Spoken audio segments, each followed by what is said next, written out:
Los seres humanos hemos logrado grandes hazañas a lo largo de nuestra historia. Una de las más notables es haber conseguido enviar a un cierto número de personas a nuestro satélite, comúnmente conocido como la Luna.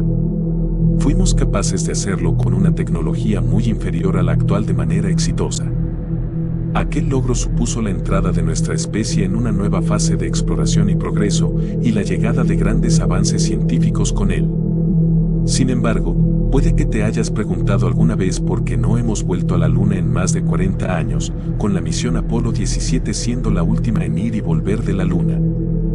La versión oficial que te contará el gobierno de los Estados Unidos y muchos científicos es que no se volvió debido a la falta de incentivos tanto materiales como científicos combinado con unos gastos excesivos, y que la razón principal de nuestra llegada fue la carrera espacial de Estados Unidos contra la Unión Soviética.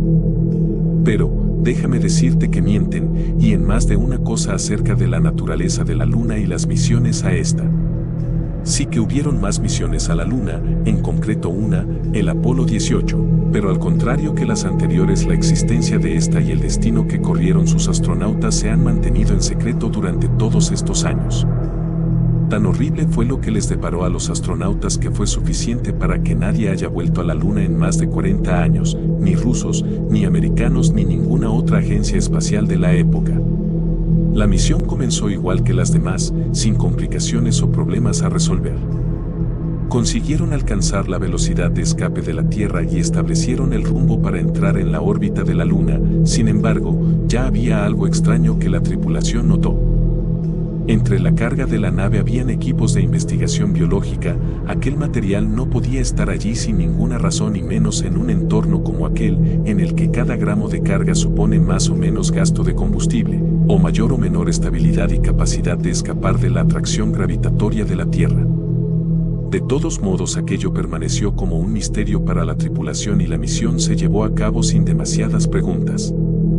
Alcanzaron la órbita de la Luna en algo más de 3 días. Tras alinearse con la zona de aterrizaje iniciaron el descenso. Consiguieron alcanzar el punto de aterrizaje exitosamente. Una vez más el hombre había alcanzado la Luna.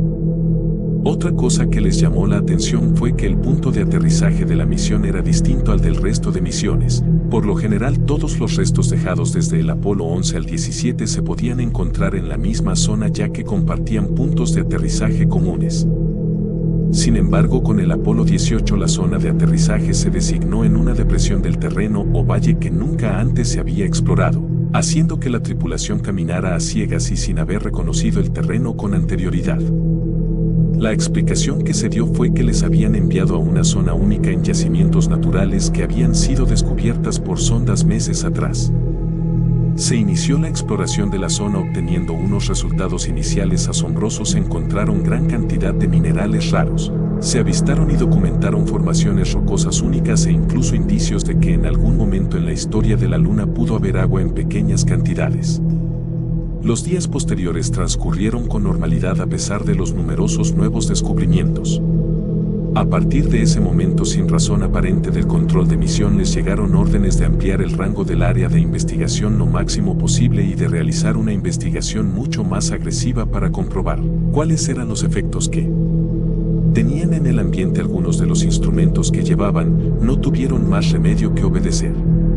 Después de uno de los periodos de descanso de la tripulación en el que entraron todos al módulo lunar durante unas horas, se percataron de algo extraño. Al salir del módulo lunar e iniciar de nuevo la investigación, vieron que muchas de las rocas habían cambiado de posición. Lo confirmaron rápidamente consultando las fotos que habían tomado del terreno. Estaban en lo cierto. Aproximadamente la mitad de las rocas se habían desplazado unos metros de su posición original. La primera teoría fue que podría existir algún tipo de actividad sísmica en la zona que no hubieran detectado con los instrumentos. Con las horas notaron que las rocas no eran lo único que se movía. Algunos instrumentos de medición y otros objetos también habían sido desplazados por una fuerza misteriosa. Tenían claro que no había sido ninguno de ellos, y no notaron ningún tipo de temblor lo suficientemente grande como para desplazar equipo pesado. Pasaron horas revisando las cámaras pero no obtuvieron nada. Nada, salvo en una de las cámaras se pudo apreciar algo a la distancia. La visión de todos se centró con asombro en un montículo de rocas en el que había algo que se movía, pero era imposible saber qué. Era como si las propias rocas se moviesen. La opción del temblor quedó completamente descartada al observar que mientras las rocas se movían en aquel montículo, el resto de rocas de alrededor permanecían inmóviles. Aquello no terminó ahí, todo lo contrario, empeoró. La tripulación perdió su medio de movilidad más importante cuando una de las ruedas del rover lunar fue desgarrada por algo. Parecía prácticamente imposible que algo habitara la Luna, y si había algo era aún más difícil que se colara en el campamento esquivando las cámaras y tuviera la fuerza necesaria para dañar un vehículo tan resistente. La tripulación empezó a sentirse amenazada de manera que decidieron encerrarse en el módulo lunar. Contactaron con el control de misión solicitando instrucciones, no recibieron respuesta, pero no era por interferencias, como si el control de misión se hubiera desconectado a propósito. Se quedaron solos. Intentaron iniciar el despegue de emergencia, pero los protocolos habían sido anulados a distancia.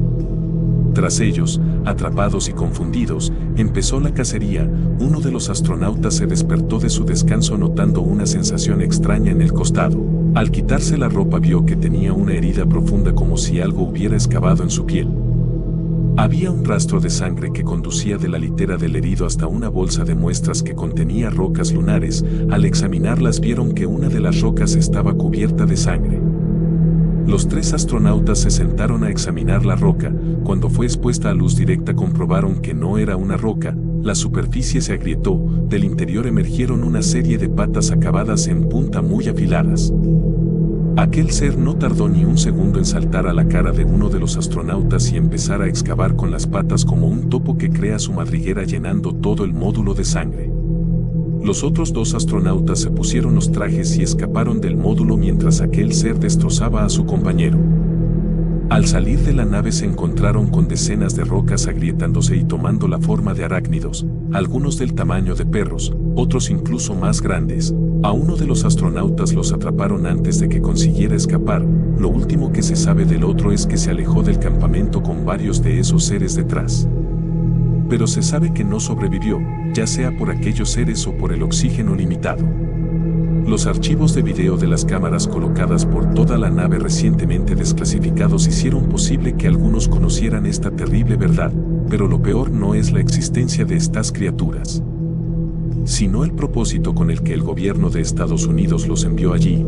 Más que astronautas fueron como conejillos de indias, y parece ser que lo que aquella sonda captó no fueron minerales valiosos sino algo mucho más aterrador.